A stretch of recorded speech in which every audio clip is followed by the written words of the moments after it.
Di lembaga pendidikan resmi di Indonesia, peserta didik harus mampu menggunakan bahasa Indonesia yang baik sebagai bahasa pengantar. Begitu juga dengan tenaga pendidiknya. Nah, Anda sebagai peserta didik yang baru di SMA Negeri 4 Sumbar, nanti setelah Anda belajar harus menggunakan bahasa Indonesia yang lebih baik. Bagaimana menggunakan bahasa Indonesia yang baik atau mengucapkan kalimat dengan menggunakan bahasa Indonesia yang resmi?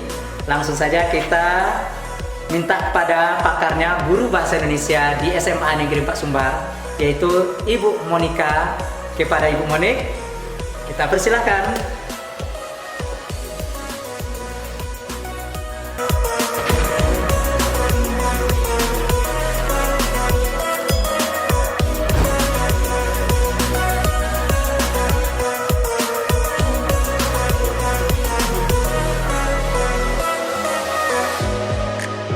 Ananda Ibu sekalian, sebelumnya Ibu ucapkan selamat datang di SMA Negeri 4 Sumatera Barat. Selamat Ibu ucapkan kepada kamu semua yang telah berhasil masuk ke SMA Negeri 4 Sumatera Barat yang kelak akan menjadi kebanggaan bagi Ananda semua. Hari ini Ibu akan mengisi materi MPLS tentang menggunakan bahasa Indonesia yang baik dan benar. Baiklah, sebelum kita lanjut ke materi, Ibu akan memperkenalkan diri terlebih dahulu. Nama Ibu Monika Oktariza, bisa dipanggil dengan Ibu Monik. Ibu mengajar bahasa Indonesia untuk tingkat 10, 11, dan 12. Jadi, untuk Ananda Ibu, suka tidak suka, senang tidak senang dengan Ibu, berarti harus ikhlas hati menerima kehadiran Ibu di sekolah ini, karena Ibu adalah satu-satunya guru bahasa Indonesia untuk 1 tahun ke depan. Mudah-mudahan tahun depan ada tambahan guru untuk sekolah kita ya. Dan Ibu juga sebenarnya ingin memperkenalkan wajah juga, namun kondisi kita tidak bisa bertatap muka langsung, maka Ibu hanya bisa memperdengarkan suara Ibu kepada Ananda sekalian. Dan kalau penasaran dengan wajah Ibu, silakan tonton kembali video Wiyata Mandala dengan Pak Indra. Di situ ada gambar Ibu, boleh dilihat di video tersebut ya. Baiklah, Ibu akan menyampaikan materi kita. Kita mulai saja slide-nya. Menggunakan bahasa Indonesia yang baik dan benar.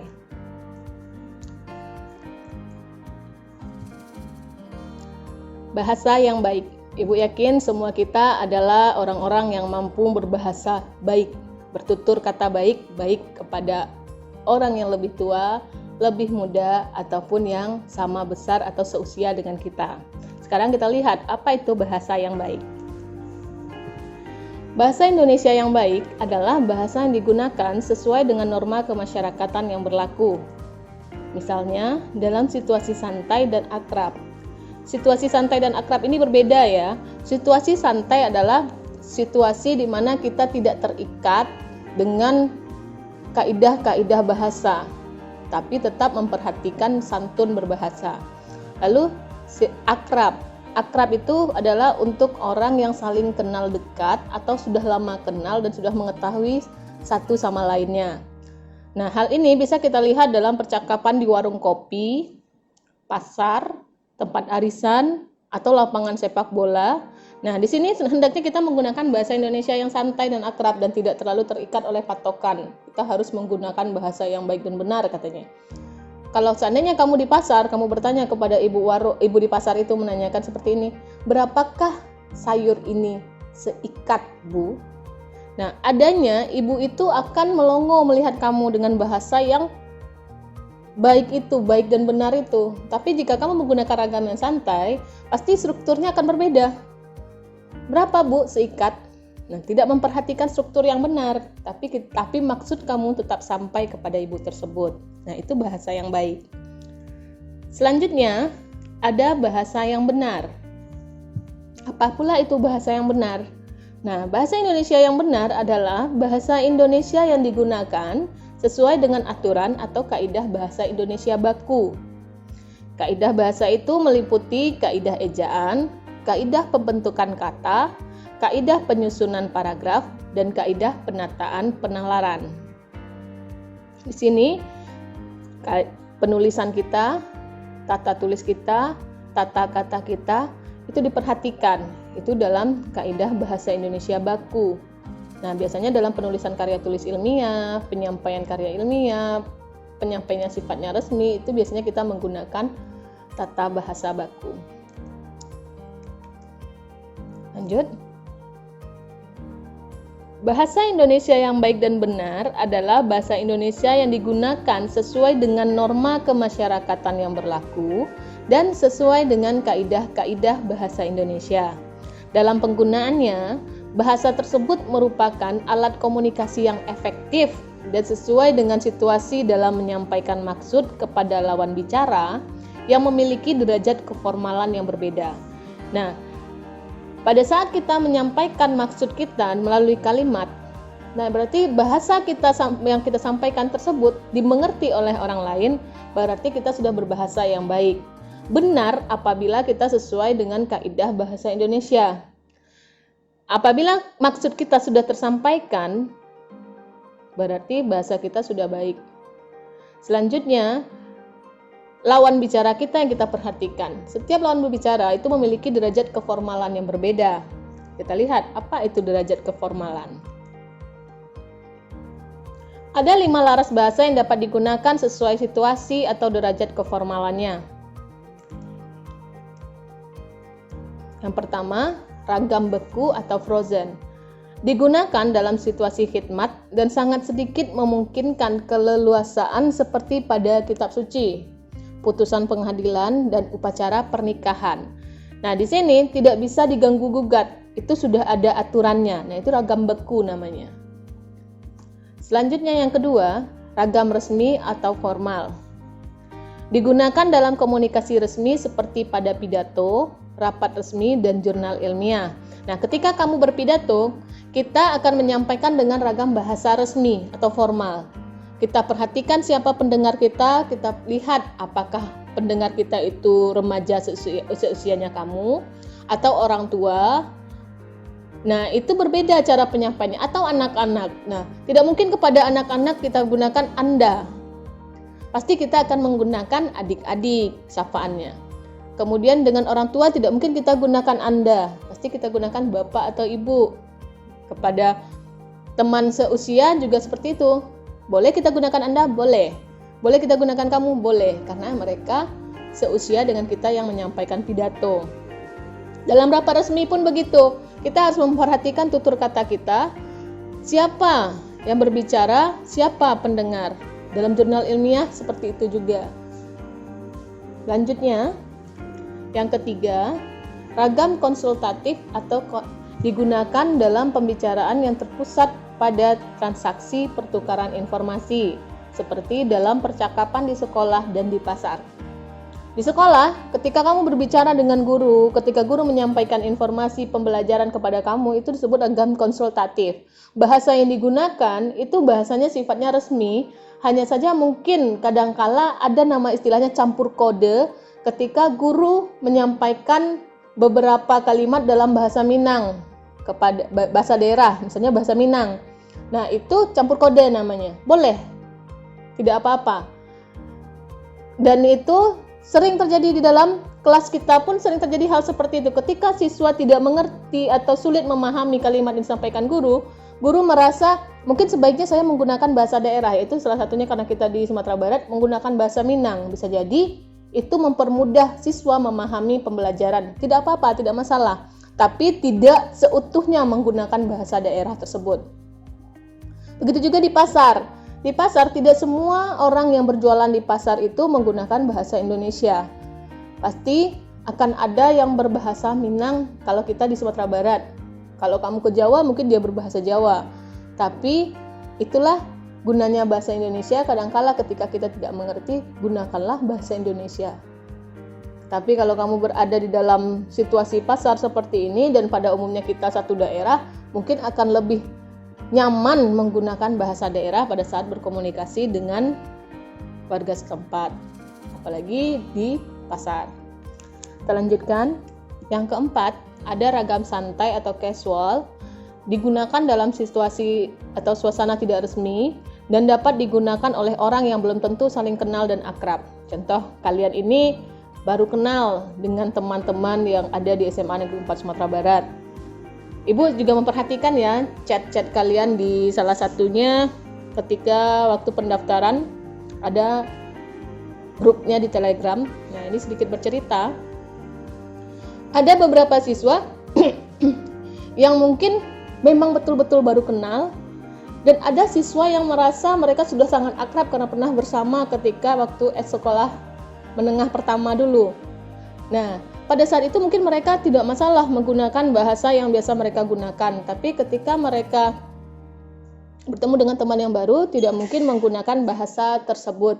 Seperti yang disebutkan kemarin, mengatakan ada yang berkomentar, ngomongnya jangan seperti itu, kita baru kenal. Nah, itu adalah ragam santai atau casual.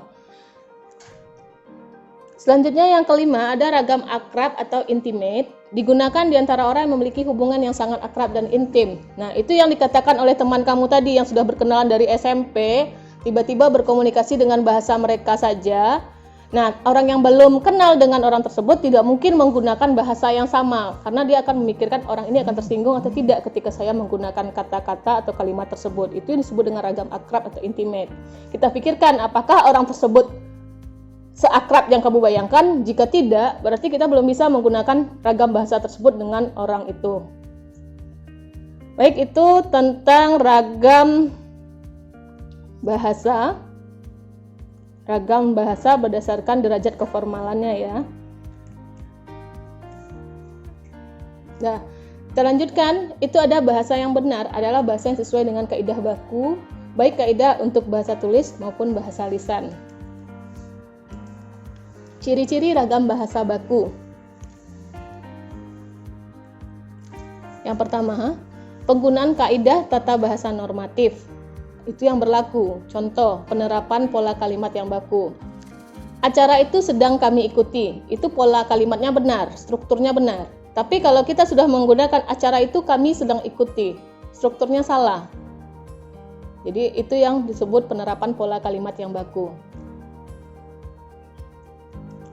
Selanjutnya, penggunaan kata-kata baku. Contoh, cantik sekali. Itu betul. Tapi kalau kamu katakan cantik banget, itu salah. Walaupun itu bahasa Indonesia menurut kita, tapi tidak benar dalam kata bahasa baku. Lalu sering mendengarkan, saya tidak punya duit, Bu. Duit itu adalah bentuk tidak baku dari uang. Yang benarnya adalah uang. Lalu sering kita menggunakan kalimat, gak gampang loh. Nah, gak gampang itu adalah bahasa tidak baku, yang bakunya tidak mudah. Itu dia. Lalu yang ketiga, ada penggunaan ejaan resmi dalam ragam tulis. Nah, ejaan yang berlaku dalam bahasa Indonesia adalah ejaan yang disempurnakan atau EYD. Nah, sekarang namanya bukan EYD lagi, tapi PUEB atau Pedoman Umum Ejaan Bahasa Indonesia. Ketika kamu menulis, itu harus disesuaikan dengan PUEB. Di mana harus menggunakan huruf kapital, di mana harus menggunakan tanda koma, tanda titik, tanda tanya, tanda seru, ada semuanya di dalam PUEB tersebut.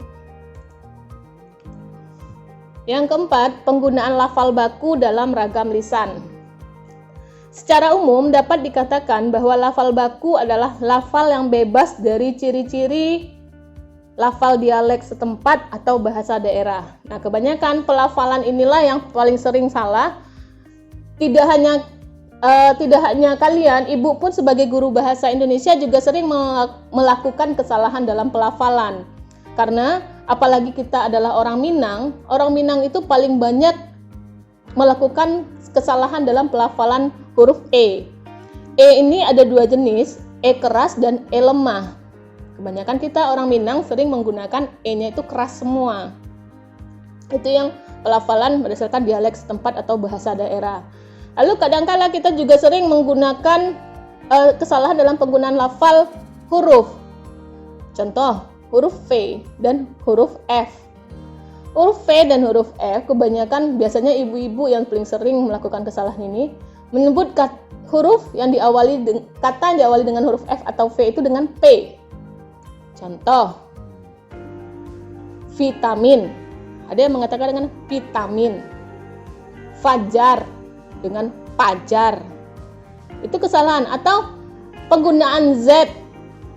Sering kita salah. Zaman atau zaman. Nah, kebanyakan kita menyebut zaman. Z itu bacanya zaman, bukan zaman. Atau namanya Zulkarnain, dibaca Julkarnain. Itu adalah kesalahan penggunaan lafal baku dalam ragam bahasa lisan. Nah, itu harus diperhatikan. Harus hati-hati karena kita adalah kaum terpelajar. Nah, kamu kaum terpelajar nanti ini karena sudah SMA, berarti bahasa kita diperhatikan oleh orang. Lalu yang kelima, penggunaan kalimat secara efektif, yaitu tidak bertele-tele dan mengharuskan komunikasi yang efektif. Dalam berbahasa yang benar itu, kalimat kita harus efektif.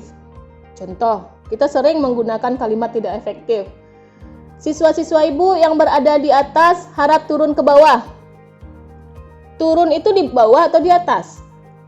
Pasti di bawah. Maka siswa ibu yang masih berada di atas diharapkan ke bawah atau diharapkan turun. Pilih salah satu. Itu namanya pleonasme, pemborosan. Lalu kita sering menggunakan kalimat yang tidak sesuai dengan logika kita. Contoh, rambutnya botak. Yang botak itu kepala atau rambut? Itu yang harus kita perhatikan. Jadi, setiap kalimat yang kita sampaikan harus efektif, logis. Logis artinya masuk akal. Tidak mengada-ada kalimatnya. Efektif berarti tidak bertele-tele. Nah, itu yang harus kita perhatikan dalam pembelajaran bahasa yang baik dan benar. Jadi, kalau dari segi penutur, kita harus perhatikan bagaimana cara bertutur kata yang baik dengan orang yang sama besar, dengan orang yang lebih tua dari kita, dengan orang yang lebih kecil dari kita. Karena di dalam adat Minang pun diajarkan 4 jenis kata. Kata mandaki, manurun, malereng, mandata. Itu yang harus kita perhatikan. Baiklah, itu saja yang dapat Ibu sampaikan pada pagi hari ini. Mudah-mudahan siswa Ibu memahami apa yang Ibu sampaikan. Setidaknya dari hal ini kita bisa belajar bahwa berbahasa itu menunjukkan bangsa. Etika kita akan terlihat dari cara kita bertutur kata. Orang akan tahu karakter kita dari cara kita berbahasa. Jadi tolong diperhatikan. Jaga sopan santun kita dalam berbahasa. Demikian saja, apabila ada kesalahan pada saat penyampaian atau ada yang tersinggung pada saat Ibu menyampaikan materi ini, Ibu mohon maaf. Ibu akhiri, wabillahi taufik wal hidayah. Wassalamualaikum warahmatullahi wabarakatuh.